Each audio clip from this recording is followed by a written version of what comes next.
Welcome to the Successful Nonprofits Podcast. I'm your host, Dolph Goldenberg.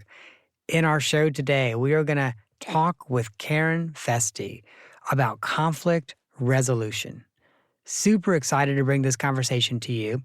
Let me first just remind you that next month, we have our Everything You Wanted to Know About Strategic Planning webinar. The registration is open for it. So if your organization is thinking, even just thinking about doing some sort of a strategic planning process in 2022, this is the webinar that you want to register for. So again, go to successfulnonprofits.com. Make sure you register for that webinar. Also want to let you know that our book club, which we will be launching in the spring, early spring of 2022, registration is open for that as well. Now let me share with you a little bit about Karen Feste and our topic today. You know, disagreement, it's inevitable in every area of our lives, not just our work life, not just our civic life, even in our personal life. Whether you're talking about, are we going to wear masks or are we not going to wear masks? Are we going to pursue this strategy or some other strategy, or even sometimes the color of the carpet, although that might be where you're starting to spiral downhill a little bit if you really want to argue over the color of the carpet. But sometimes even the color of the carpet, we just have disagreement. And so how we deal with that disagreement is so critical for us to have functioning organizations and for us to have lives that we actually want to live. Now, there are many reasons why I wanted to make sure that we had Karen Feste on the podcast today. But let me tell you the top one. So Lexi Linger, who has hosted a couple episodes of the podcast, and I often mention, she's my colleague here at Successful Nonprofits. She has a graduate degree in conflict resolution. And Karen was Lexi's grad school professor. And so when we started to brainstorm some topics and we said, oh, let's talk about conflict resolution, Lexi's like, I've got the person. I'm like, who? And she tells me about Karen. I'm like, oh yeah, we 100% have to have Karen on the podcast. Now, she is a professor at the University of Denver and is actually not only directs, but has founded the graduate program in conflict resolution. And she has been running that program for over 2 decades. I think probably actually close to 25 years at this point. And she specializes in helping people and organizations move beyond that point where you're just intractable and you just can't make any progress or any compromise. Karen, welcome to the podcast. Thank you very much. As I was prepping for our show today, I read a mantra that you have when it comes to conflict resolution, and I'm hoping you're going to both share it and tell us some more about it. The mantra, I'll state it and then I'll repeat it, and I will ask everyone to memorize it. The world is not going to survive the 21st century without people who learn skills in conflict resolution, practice them, and teach them to others. Conflict escalation is very easy. Any 4-year-old can do it. It's thoughtless. It's sitting in the sandbox, throwing sand. It's not leaning back and using the human potential to say, let's get the big picture and imagine how we can move ahead with mutual gains.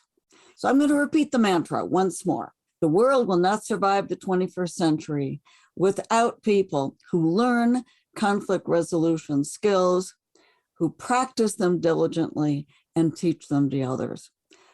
Remember, it's easy to escalate conflict. It's thoughtless. It takes creative abilities that we have in our human potential to resolve conflicts peacefully and move ahead. And I think you are so right. Sometimes the easy and almost the gratifying thing is to escalate conflict because it's almost gratifying at first. We're like, oh my gosh, yeah, you say that? Well, let me tell you what I'm going to do. Well, especially in our society, we're individualistically oriented. We're not a collective society. And we have this notion that competition is the most important value. And winning is really essential in competition. So winning means I beat you, I'm at the top of the mountain and you are not. It's a very odd kind of perspective if you imagine it, and it's very adversarial.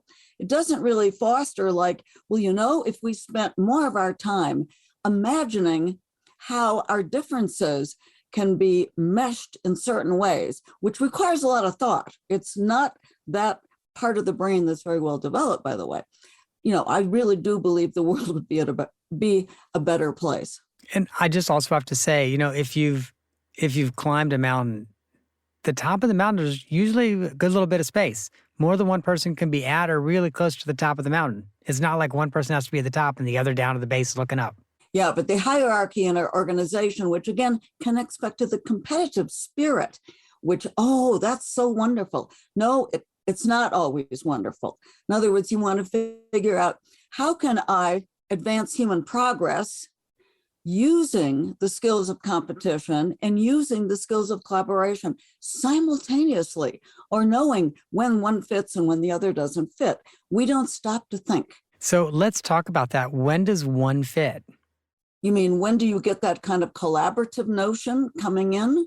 Yeah. And when is that the right thing? Yeah. It's never natural. Unfortunately, we have this perspective on human nature that says the default is competition, which then it will never fit. Only if things are so bad, or you're in stalemate, or the world could fall apart tomorrow, that's when people feel desperate. Desperate people are often more willing to look at this. But just imagine if before a war began, people said, well, we're going to be on a disastrous course here. So let's imagine that course has already passed.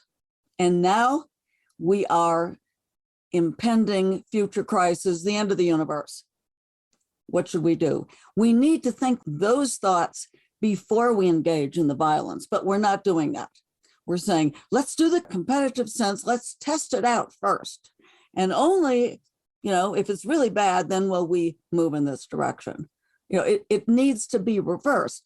But because people are so confident, don't worry, I'll be the king of the hill. I'm not worried. This overconfidence, which we know often goes south. And so what are some of those creative ways that we can de-escalate when we're working with people who maybe are overconfident and pretty clear that they're going to be at the top and no one is going to be there with them?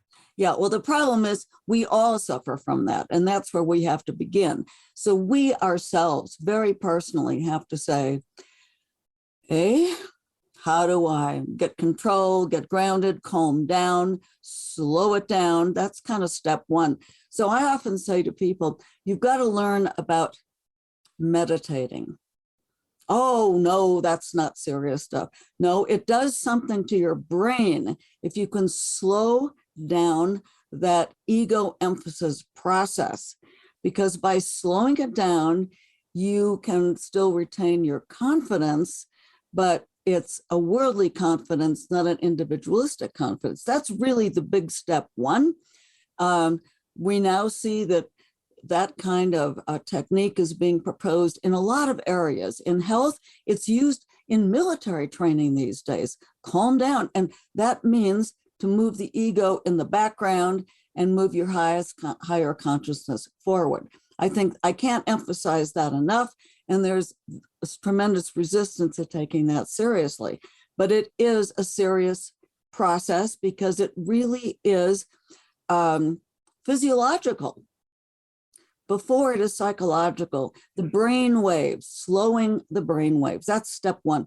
And then step two is where you can learn different techniques about how to think about an adversary.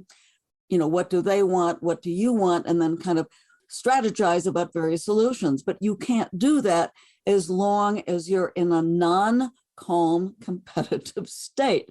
So I can't emphasize this enough that slowing down the brain waves is really the first step, but it's not the last step. It's a beginning.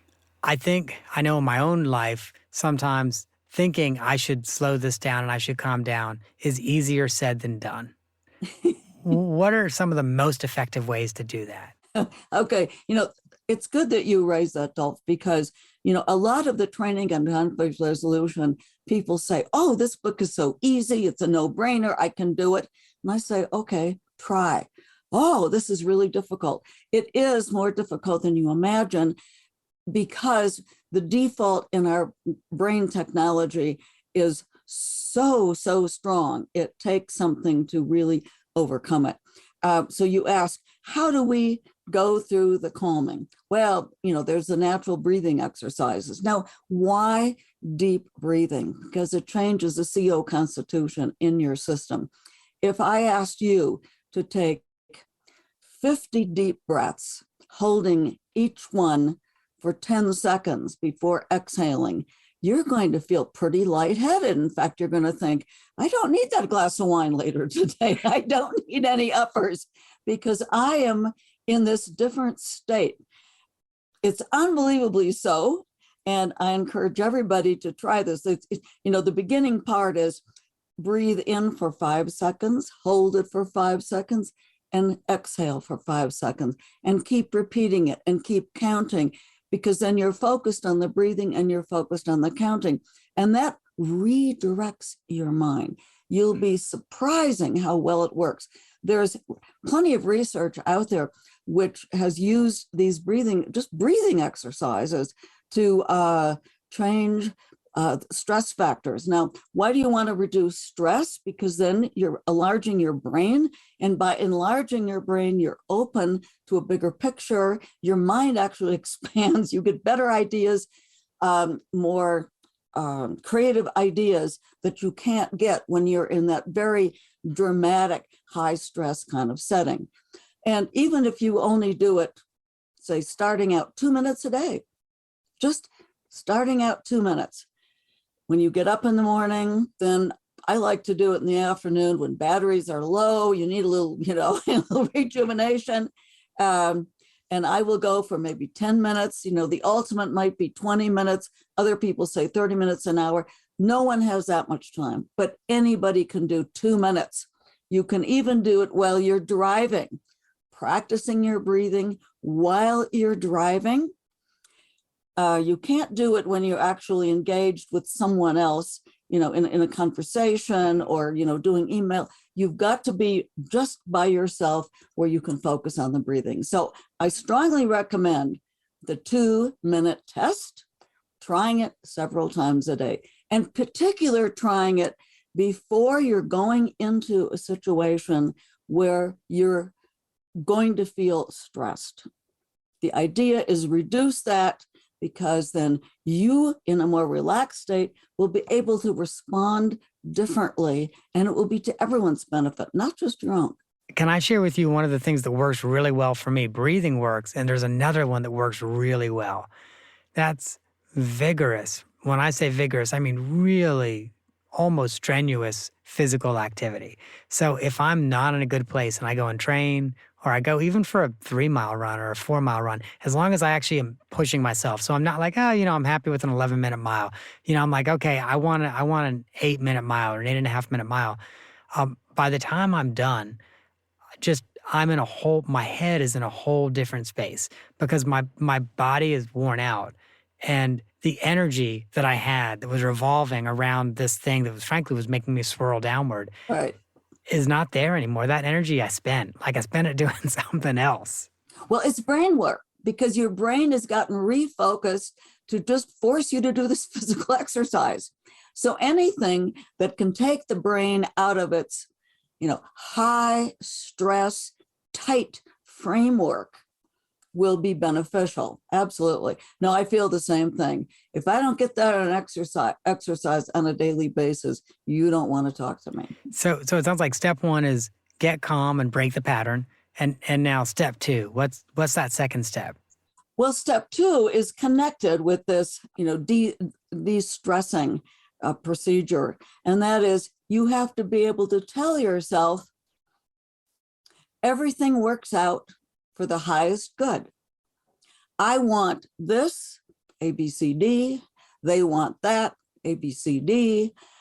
I can't see right now through the end point, but I feel for certain that the universe will pull it together in ways that will promote the highest good for all of us. It's not just one of these simplistic affirmations. I have a great life, everything works out. No, it's a little more sophisticated than that, saying, now that I'm in this calm state and that I know that there's a problem that can be solved that will be for the good of all, I will get insight on this and I will know how to make this work. It's that kind of an orientation. I want to give you a direct example of that just experienced yesterday.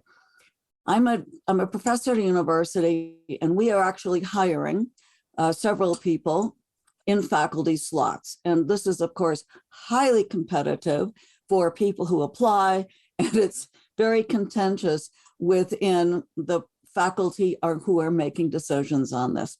So we had a couple of final candidates just recently, and they were both so good, and they both brought totally different talents. And our committee, which was composed of 11 people, was split on this.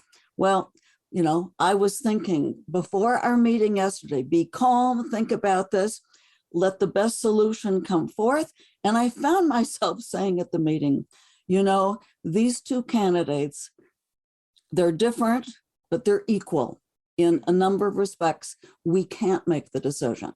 We have to present the two of them to the larger constituency and say, two very good ones, whoever is offered, the other one will be the alternate, but we won't make a preference. We don't want to make a preference. We're putting it out there with that caveat.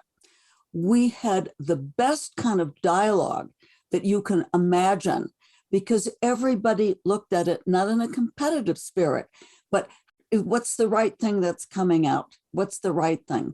And so we reached that yesterday, you know, about 5 o'clock in the afternoon. I've already talked to the person who got the offer, who I think was meant to get it. And it feels just right. And everybody left this meeting thinking, yes, perfect solution. And that's a ConRes solution. I love that. I totally love that. Something that I don't always do when I'm walking into meetings that I think might be contentious or might be difficult. But when I do it, the meeting goes really well, is I'll take like 5 minutes beforehand and I'll kind of center myself, and I'll do like some visualization work where, like, you know, I imagine myself being calm and reasonable and compromising. And as odd as that sounds, for me, that's a real game changer as I walk into that meeting then, because I'm in a very different place. I am in that, okay, what is the highest and best that we can all reach? Yeah, exactly. And in fact, when you are going through that kind of process beforehand, you don't even realize you're sending out different kind of energies to people who could be your real adversaries in that situation. This is what I noticed when I started learning and practicing this a long time ago. I am shifting my approach, but then everybody else is shifting their approach in relationship to me as well. And that's that human energy interconnection, which you can't anticipate. And it's incredible how it works. It's just phenomenal. You know, some people have said it's, you know, these unseen frequencies. We know, you know, it's like a radio frequency in a sense, but somehow it connects in the right way if you're communicating those kind of vibrations, if we can speak new age for just a second here. We absolutely can. And I've also found it's really helpful if I'm going into a difficult conversation, because, you know, difficult conversations can go in many different directions, but one of them is conflict. And so I've also found, you know, like whether it's if I'm a manager and I've got to have a disciplinary conversation with someone, to kind of do that work and walk in with the, okay, you know, kind of trying to have real empathy for the person that I need to have this difficult conversation with, while still being honest and frank. Mm-hmm. Yeah. Well, there are some, you know, some specific techniques that are out there as well. And one of them is called Getting More. And the guy, it's by a book by Stuart Diamond, came out about 10 years ago. And he said, look, we only negotiate to get something. Otherwise, why would you negotiate? And what does that mean? Well, you have to decide, first of all, what is my purpose in negotiating? Who are they? Who's the other side? And what is it going to take to persuade them? It forces you to think of a conflict through the shoes of the other person, which people are very resistant to do. But these little 3 points, where do I want to end up that I don't have now? That's why I'm going into the negotiation. It's got a purpose. And a difficult conversation, this is something people don't always remember. The reason why you're having it is you need to get to some other place vis-a-vis where you are and where that other person is. You need to get to some other place. You have some kind of preferences. Well, they do too. So what is it going to take to persuade them to come around to your perspective? Now, this doesn't make it just selfish and, ego-oriented towards you. It really says, I'm trying to take into account both of these sets of dynamics here. So I don't go in there thinking it will be a difficult conversation. I enter it thinking, we all need to be in this other place. Not just they need to move, but I'm going to be moving too, because if this conflict can disappear, we're all going to be better off. If you go in thinking like that, it doesn't become difficult, it becomes more challenging. And I mean to make a real difference in this. I'm not drawing a line in the sand here. And if you can get there, then you start imagining more, how can we move this? What are the movable places? Do we have to fractionate a problem? Do we have to just divide it into little tiny pieces?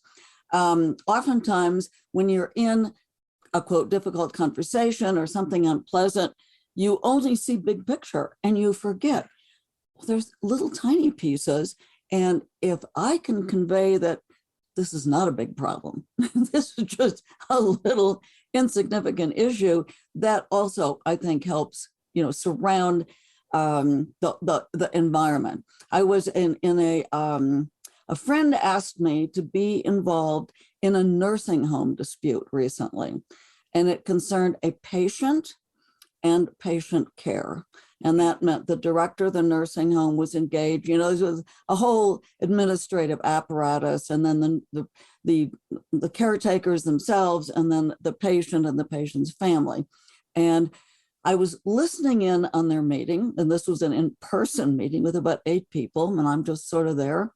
And I realized, they're going at loggerheads. Well, this is our policy. Yeah, but I'm a patient, and this is what I need. And I could see it escalating. And then I said, is the problem that the meal is served at 5 o'clock rather than 6 o'clock? Well, then people started smiling because I broke it down. Is it 1 hour time difference? If that's the issue, let's just talk there and see what we can do. And later, the director sent me a personal note saying, you're right. We didn't even think to break it down. And that's a real point. Breaking it down into the really tiny stuff. So you get away from ideology, you get away from entitlement, you get away from my policy, because those are the things which are what? Conflict causing. So you can't tell us that story and not tell us how it ended. Did the resident start getting their meal at 6 o'clock? Yeah, everything worked smoothly. It was like, oh yeah, this is a little piece that we could just probably move around a little bit. It became almost overly simple. Yes. Wow, that's awesome. That's really awesome. Well, I was semi-surprised myself, not knowing, what you're going into, and not knowing I was going to see this fractionization, because I didn't know that was the issue when we started.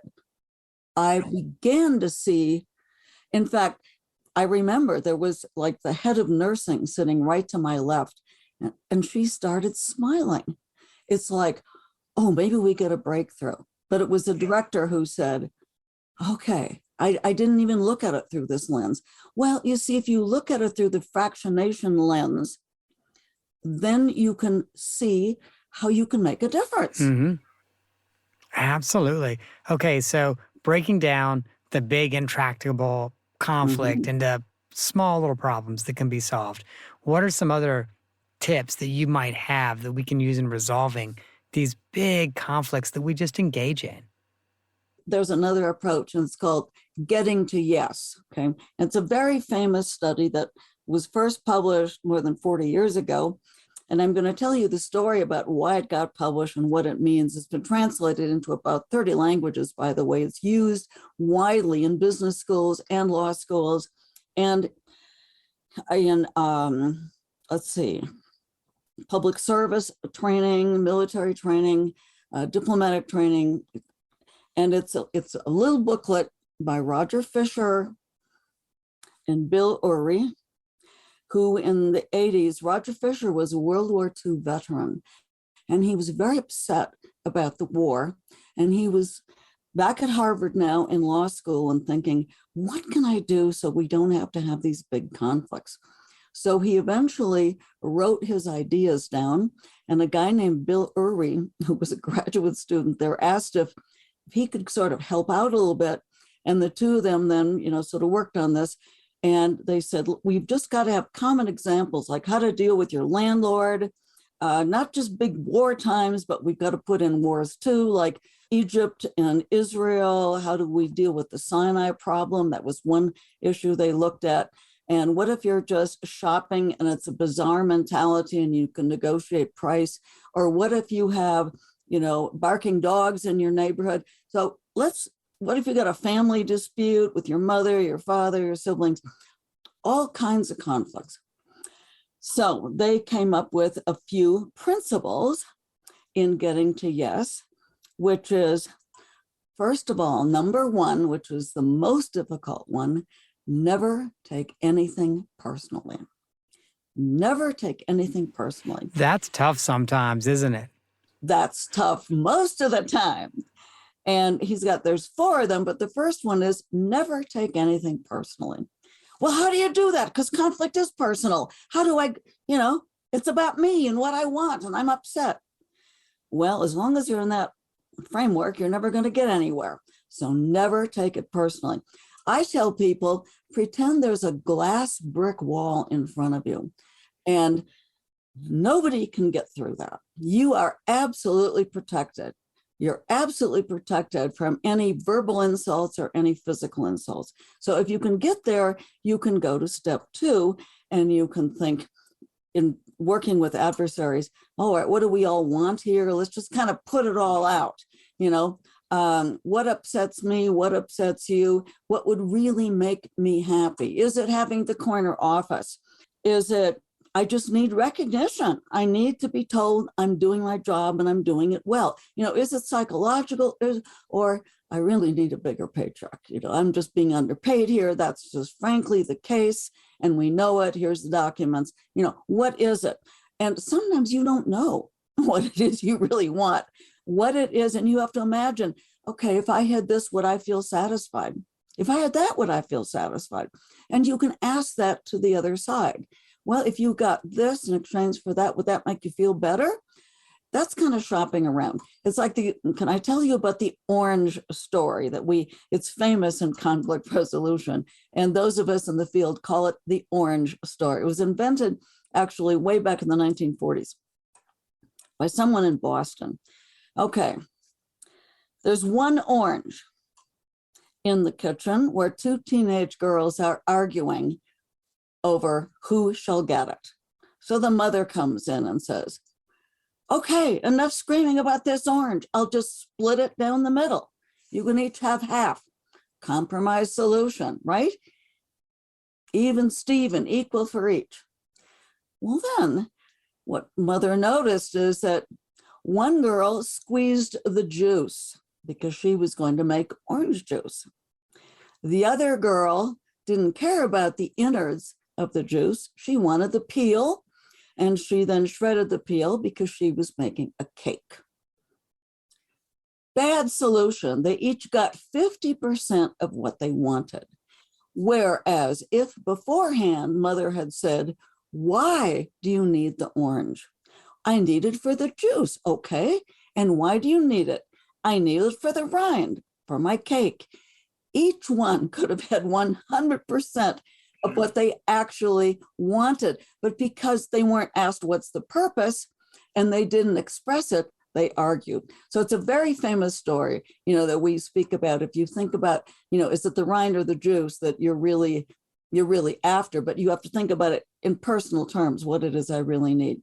Okay, that's the second step in this getting to yes approach, is thinking about what are my interests. So step one, never take it personally. Step two, what are my interests? And then step three, once you know you're not taking it personally, your head is relaxed. Step three is, let's think of options for mutual gain. I often tell people you can only present solutions that offer gains to all sides.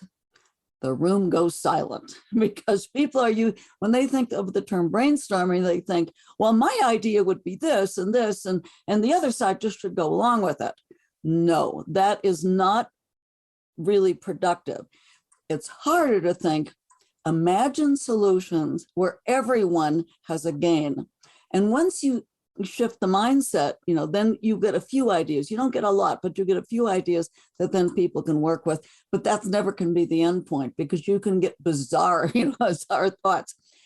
So the last step is promoting a solution which is just, fair, and wise. In other words, if a judge looked at it, they'd say, yeah, that's a smart choice, rather than, yeah, it's what you all want, but it's just idiotic and it really is not practical and it won't work. So wise, fair, and just, the last step. So those are the 4 steps in the getting to yes approach. That is so helpful. And you have given us so many actionable ideas in terms of how we manage conflict in our own lives and in our organizations. Thank you. Karen, I warned you we do an off-the-map question. And I also shared with you that I was not sure what it was going to be, and I was waiting for the muse to hit. And the muse has hit. So behind you, there is a poster. And listeners, I need to describe the poster. It has 4 human-like figures running, if you're facing the poster, to the left side of the poster. It says in English, "Run for Freedom." I think Arabic is above, and it's too fine of a print, so I can't see what language might be below "Run for Freedom." But you've got to tell me the story behind this poster. I'd also love for you to take a picture of it so we can put it in the show notes. But you've got to tell me the story behind the poster. Okay. All right. This is from Kuwait. It's a thank you poster after the Gulf War in 1991, where the United States liberated Kuwait from Iraqi occupation. I was invited as a small delegation in 1992 or 1993. We were a group of about 12 people to go to Kuwait, funded by the Kuwaiti government. And it was through an association in the United States. I think it was called the American Arab Council or something. I really can't recall right now. But I was one of the people who was included on this journey. And it is the only country in the world where I've ever seen pro-American graffiti on the cement walls outside the US Embassy. It was just incredible. But of course, the Kuwaitis, who before that war had been much more centrist in their approach to the US, but they were just so thankful after the occupation. And just to hear their stories of how they lived during that time and what happened afterwards was just incredibly, it was just amazing to hear that. And how the Iraqis just gutted, Kuwait City. They took all the books out of the university, for example, and they had trucks, and the trucks would say, these are going to Baghdad, these are going to Basra, just like they were like moving company. In the computer rooms, they not only took the computers, they took all the wiring, they took the blinds off the windows, they took the cement tiles, just simply everything. And it was not all corrected by the time we got there. Then in the hotels, and there's beautiful, 5-star hotels in Kuwait, sometimes furniture was still being delivered, but the top floors, I was at a banquet there one night, top floor with a big swimming pool and just elaborate gardens all around. It turns out that the Iraqis hadn't hit that eighth floor because their elevators had dysfunctioned at about the 4th floor. So they'd only taken everything up to the 4th floor. Thank goodness. That's awesome. Karen, thank you so much for joining us. And I want to make sure that we share with our listeners ways that they can learn more about your work. And so listeners, first, check out beyondintractability.org. It is a great resource around conflict resolution. I actually spent some time on their blog today. They've got some really awesome blog posts. And let me just read you a couple titles. One title of a blog post: even if you think you know what the other side thinks, you likely don't. And they don't know you either. I love that. Or how about this one? Respect is free to give, yet its payback is huge, breaking down stereotypes and often earning respect in return. So it is so worth going to beyondintractability.org and checking out all of the resources there. Now, Karen is also involved with the program on negotiation at Harvard, and you should check out pon.harvard.edu for even more information. Not surprisingly, she's got a number of publications out. So there are 3 that I want you to check out on Amazon.